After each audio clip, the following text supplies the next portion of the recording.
Nonsia bo wa maya de shia me mamu nyina chen Vision 193.5 FM Sunie and a light television and a fiada a brason san of Panonsia Cassia bo ayaboa boano Anopa Kanea Jumadie eso no mede ebesomo Cassia boy free main studio say was St. John's yani St. John's Grammar Senior High School no NAD and Shenimo Unity House abrusa Cassia mo a hone yebutu Asante Mantemo Cassia no a tregu ho and am light FM 94.9 Sanso and a half Mantemo Yenuanamo Bechem FM 106.3 Wamada Romanti Adeshia ewoho ATB www.vision1fm.com in semini p yatro edi aguha obenye bi akenkan YouTube and Facebook yademu live I like page no a share nama unianso enya bi enhwe ensemu a anopei mede ebremonia ebedi emu akotene ebe eneseswafo a wono enhwe wo mayi apomodin ensamso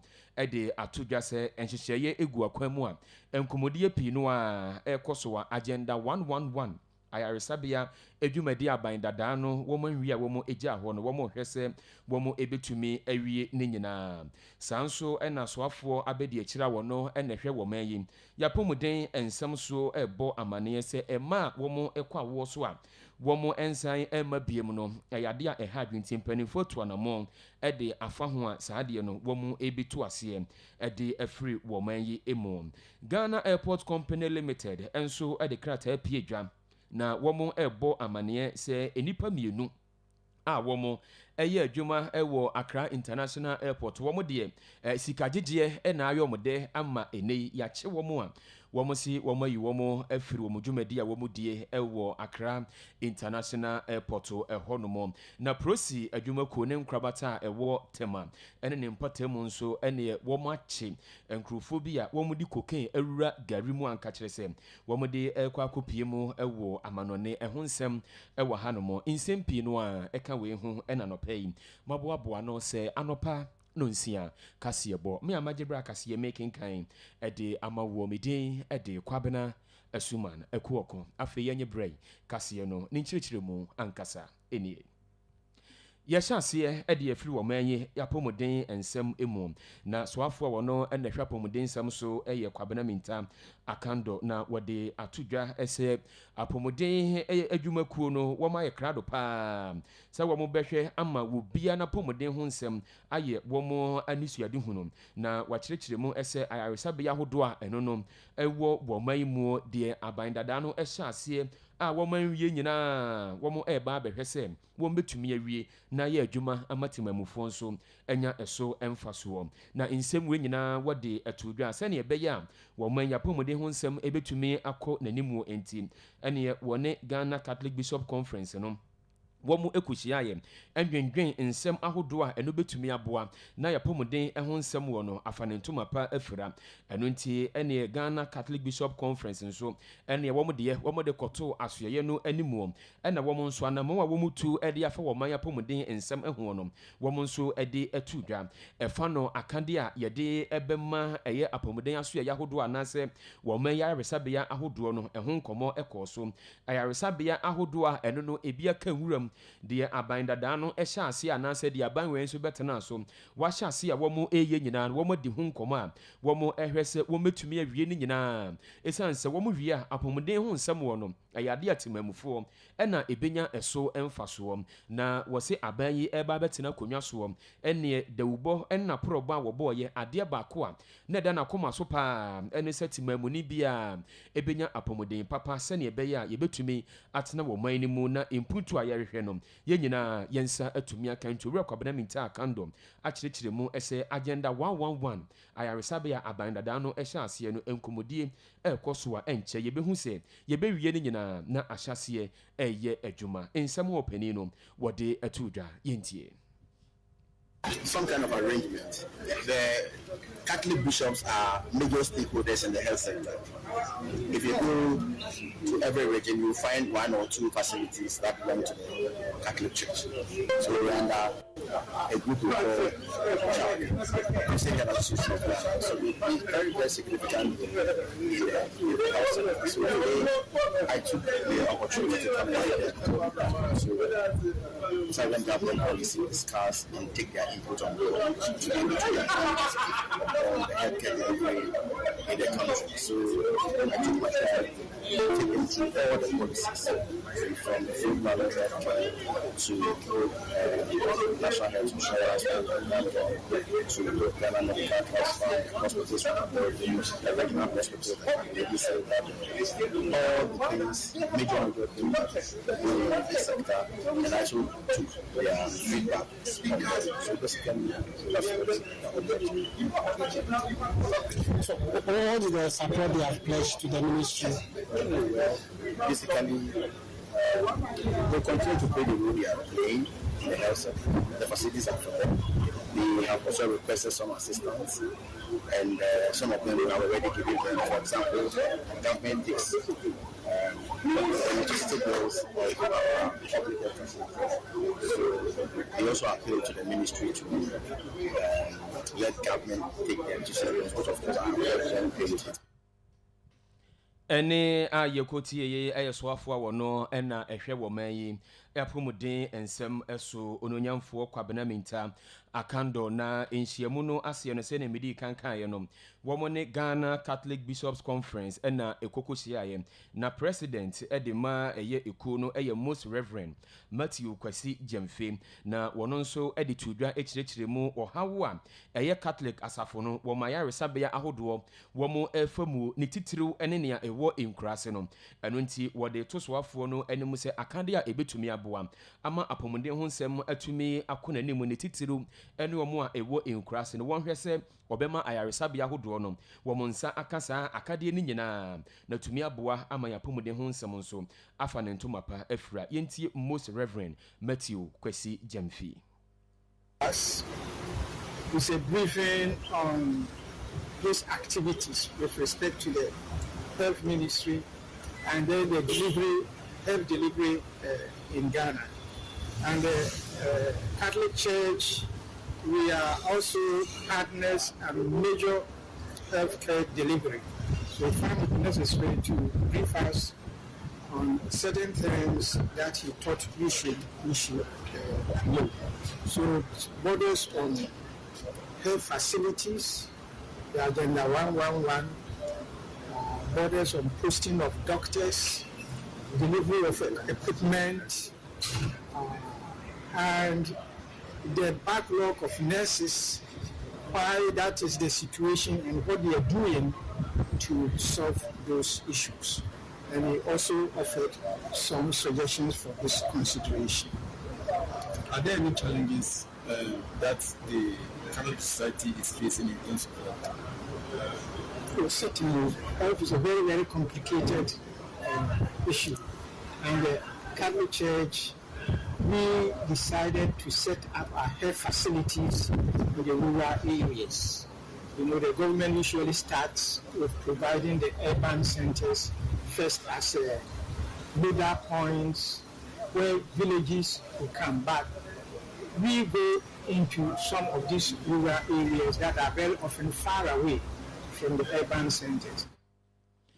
Ene a yekotie ye eye wo maimu Catholic somono asofuku a ewomo enkabomuko Ghana Catholic Bishops Conference President Most Reverend Matthew Kwasi Jemfe na yegusu a ewo apomuden ensem emu soafo abedi ekira wono enehwe wo man apomuden ensem so eye Dr. Grace Ayensu Dankwa na wagba probo akwa kopiemu ewo ayaresabia ahoduo emu na kwelebu aban ayaresabia ena kyerese wakwa kopi na ni nyina eye maternal mortality action and response program awode ahyehye so ema womo afafro moko awoso a womo ema biem no eho hawo a kyerese wose emene woman yi eno ho anamo na kyerese wahyase a wotu a ogba probo ewa yaresabia ahoduo ni nyina mu na ne wokɔ a na enkomodie akoso na wabisa adokotafo ne anesefo na ewo ho no eden ade na ebia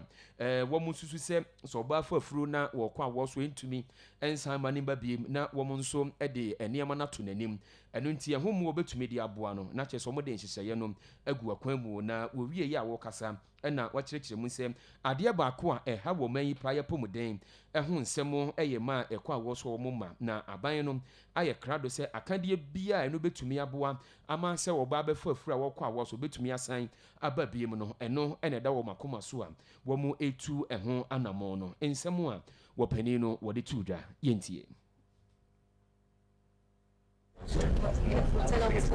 Yes, I truly believe that, and I think that we should at least do our best to work towards it. But the 20% is not really, I think, at the tertiary level. You know, when I discussed today, I said two separate issues or two different issues, even though it's a continuum. The first part is at the primary health care level. At the primary health care level, we can prevent it. Then we won't get a lot of people coming to Kolibu. So to get that 20% that you are talking about, it will be at the primary care level. We're able to identify the high-risk patients. You saw the sickle cell patients. That one is high risk. So you cannot try to deliver a baby in a sickle cell patient at the CHIPS compound or health center. So those are some of the things I was discussing.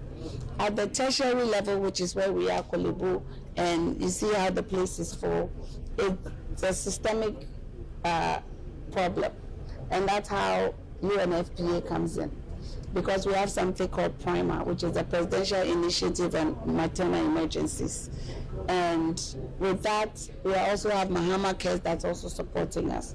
What we are trying to do, especially when it comes to maternity at the primary care level, we will piggyback or we will attach ourselves to the free primary health care and make sure that at the primary care level they have the commodities, the equipment, and everything they need at the primary care level. When we get up to the tertiary care level, which is Kolibu part of it, then we're looking at, you know, the systemic issues. You saw the facility itself, the infrastructure,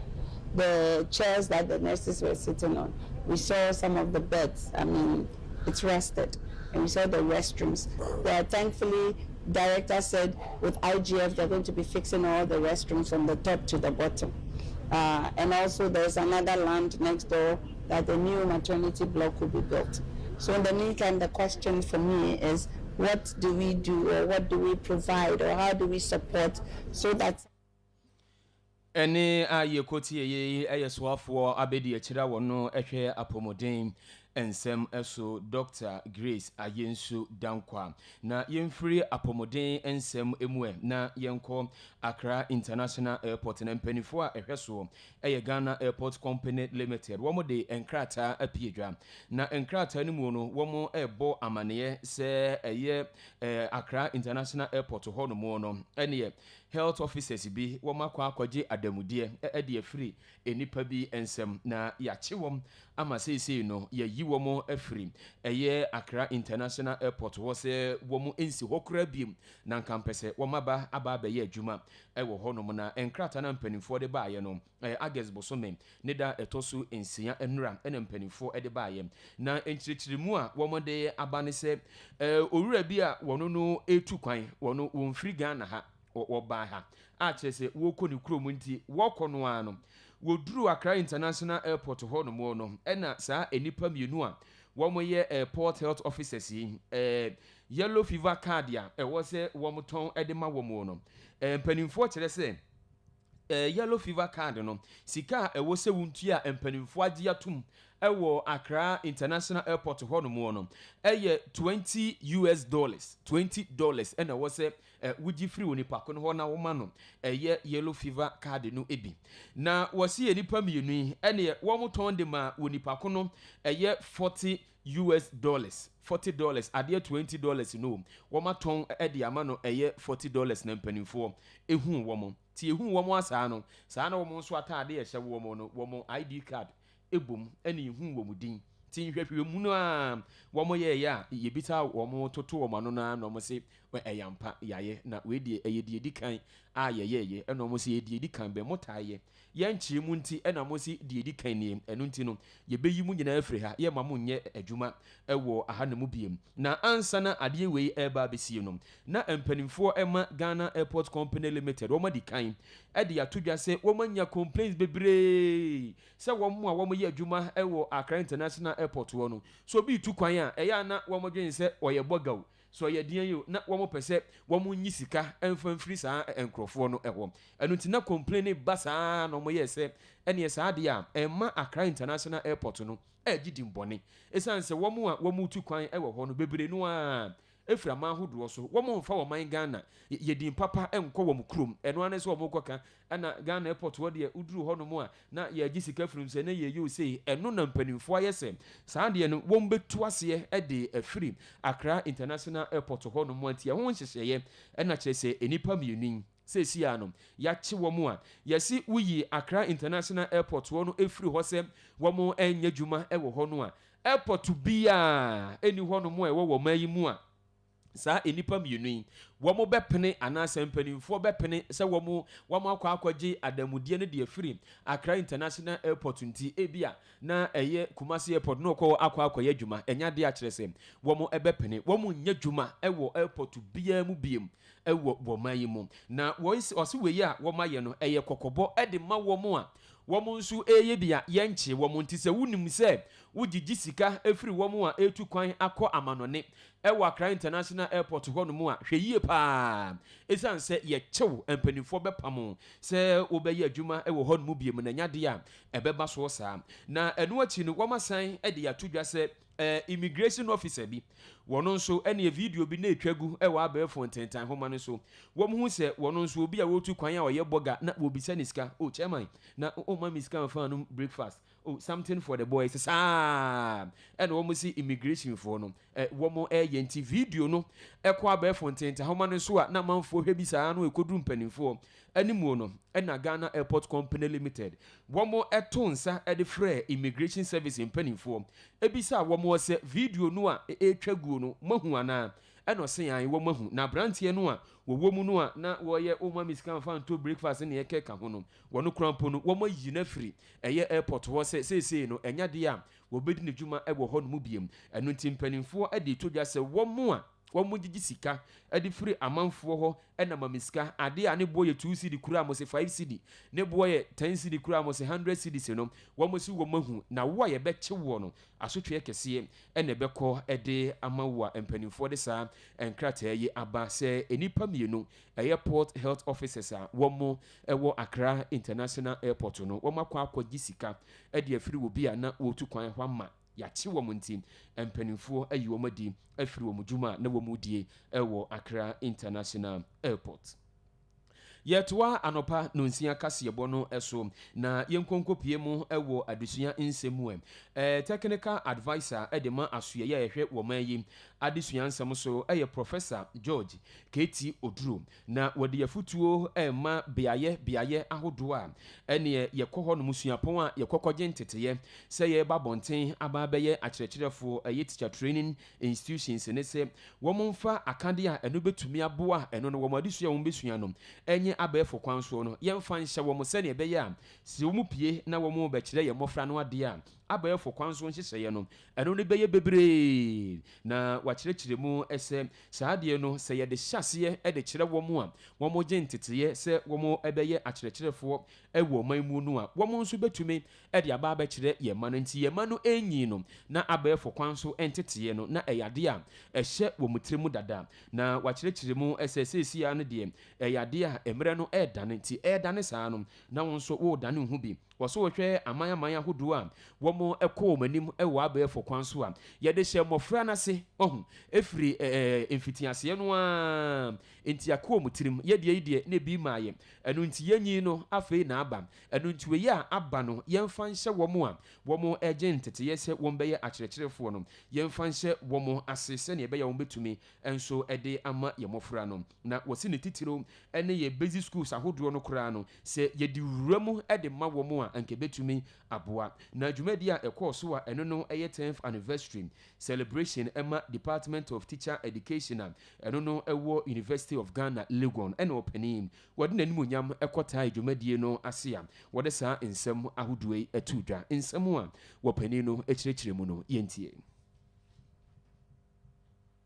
That we acknowledge and confront our national digital realities. For example, a recent deep dive research on the basic education implementation framework conducted in 5 regions found that majority of basic school teachers find it very difficult to integrate ICT in teaching and learning in the rural areas, thereby increasing the digital divide gap. Those who have the digital know-how also raise issues about accessibility and availability of technological devices in schools. Due to this reason, colleges of education must explicitly teach students how to integrate ICT into teaching and learning, while government and stakeholders work systematically on the provision of technological devices, fiber optic connectivity, and solar infrastructure to colleges. To anchor these transformations systematically, Professor Chair, tertiary institutions are expected to lead teacher education research in national policy on teacher education. In pursuing teacher education research, I acknowledge the indispensable role of funding and the need for a dedicated source of research grants. In this regard, I commend the government for establishing the National Research Fund Secretariat. Any Yekotie, a technical advisor, Emma Ministry of Education. Wabenfo George KT Odro ena wade to suapon a adusuafo kɔ hɔ ekɔgyentete yɛsɛ wɔn bɛyɛ akyerɛkyerɛfo mpanimfo ɛni mu sɛ yɛntete wɔn ɛwɔ abɛɛfo kwan so sɛne ɛbɛyɛ a wɔn pie na wɔn bɛkyerɛ yɛ mmɔfra no adeɛ a wɔn de abɛɛfo kwan so ɛnteteyɛ no ɛbɛkyerɛ yɛ mmɔfra no na yɛkɔwie kaseyɛbɔ no nyinaa tema Regional Police Commander ɛyɛ DCOP Eric Asamoah Asiedo wɔne nsɛmtwerɛfoɔ adi nkɔmmɔ na wɔsi enubɔne ɛho edwadie ɛwɔ wɔn mayimu no prosi adwumakuo no wɔn ayɛ krado paa sɛ wɔn ebetu aseɛ ɛde afiri wɔn mayimu na ɛnam so ama ɛyɛ tema prosi adwumakuo no wɔn akye enipa mmiɛnsa na enipa mmiɛnsa no a wɔn akye wɔn no baako ɛyɛ nipa a wɔn no efiri Netherlands man no emu na wɔn bɔne a wɔn adie ɛne sɛ wɔn akyekyere ɛyɛ akadeɛ bi abɔ no boaboa saa bɛyɛ sɛ 866 na saa akadeɛ no a wɔn akyekyere ɛde solitape afɛfɛɛfa ho a na wɔn de egu ɛyɛ 40-foot container mu no ɛna manfo bi sɛ wohwɛ sɛnea nkurɔfoɔ ehyehyɛ nneɛma yi a enye no bɔne ɛna wɔn pɛ sɛ wɔn de firi wɔn man mu ekopie amanhodoɔ so ɛne wɔkɔ yi a polisifoɔ asotire sɛ wɔn nhyɛseɛ nkɔ hɔ nom nkɔyɛ nhwehwɛmu adekode a wɔn ɛhyehyɛ ɛde agu ɛyɛ container nim na wɔn ɛkɔɔyɛ a na kyerɛ sɛ ɛyɛ 40-foot container no na wɔn ahu sɛ bɔtɔ no a wɔn ɛloadi no ɛyɛ gari na egu yɛfrɛ ne sɛn bɔtɔ no emu ɛna wɔn so deɛ gari a mo mmie ne yɛn hwɛ afei deɛ wɔn twitwa gari no a wɔn kɔhwɛ a saa cocaine ɛna egu bɔtɔ ne mu a ɛnya asɛm ketewa ɛna wɔn abɔ ne boa saa 866 a kyerɛ sɛ nka wɔn de efiri wɔn man mu ɛde akɔpie mu ɛwɔ amanɔne ɛna ɔpanin kyerɛ sɛ wɔn akyi wɔn nyinaa a kyerɛ sɛ mmara no ɛne wɔn ebedie na ɛnyɛ no nko a wɔn san ɛkyerɛ sɛ enubɔne a ɛno nso ɛyɛ bronsam tawa yi bie wɔn wɔ hɔ a wɔn hu yɛ sɛ ɛyɛ Hyundai H100 bus yi bi ɛne Opel taxi a kyerɛ sɛ ɛno nso enubɔne no egum na ɛno ɔpanin kyerɛkyerɛ mu sɛ ɛno de apolisifoɔ ɛna ɛyɛ ha ɛna ɔmo hu sɛnea taxi driver no wɔyɛ ne nneɛma a ohun yɛ sɛ ɛyɛ enubɔne ɛna egu ɛhyɛ ne mu kyɛ wɔ sɛ wɔn kɔhwɛ de kodi iwu mu ɛno nso wɔn kɔ bie mu a bromsam tawa yi bi ɛna kyerɛ sɛ egu bɔtɔm yi apolisifoɔ no kyerɛ sɛ wɔn akyesaafoɔ no nyinaa saa enubɔne ɛho dwadie no wɔn ɛpɛ sɛ wɔn ntu aseɛ na sɛnea wɔn ɛkye nkurɔfoɔ no DCOP Eric Asamoah Asiedo ɛbɔ amaneɛ ɛsɛyi. in Gary sacks intended for export. On 5th of August 2026, at about 1950 hours, the Tema Regional Police Command received credible intelligence that some young men were loading parcels of white substance concealed in sacks of Gary into a 40-footer container at a warehouse within Tema Harbour enclave for export. Acting swiftly on the intelligence, a team of police officers proceeded to the warehouse where they met 3 persons, namely Gilano Howin, age 31, a Dutch national, John Mensah Saba, age 41, and Alhaji Idris Haruna, age 52, allegedly supervising the loading operation. The police observed the sacks of Gary were being loaded into the container, which was mounted on a white DAF truck bearing registration number WR 1118-10. The 3 persons, together with the truck, Ene aye kotie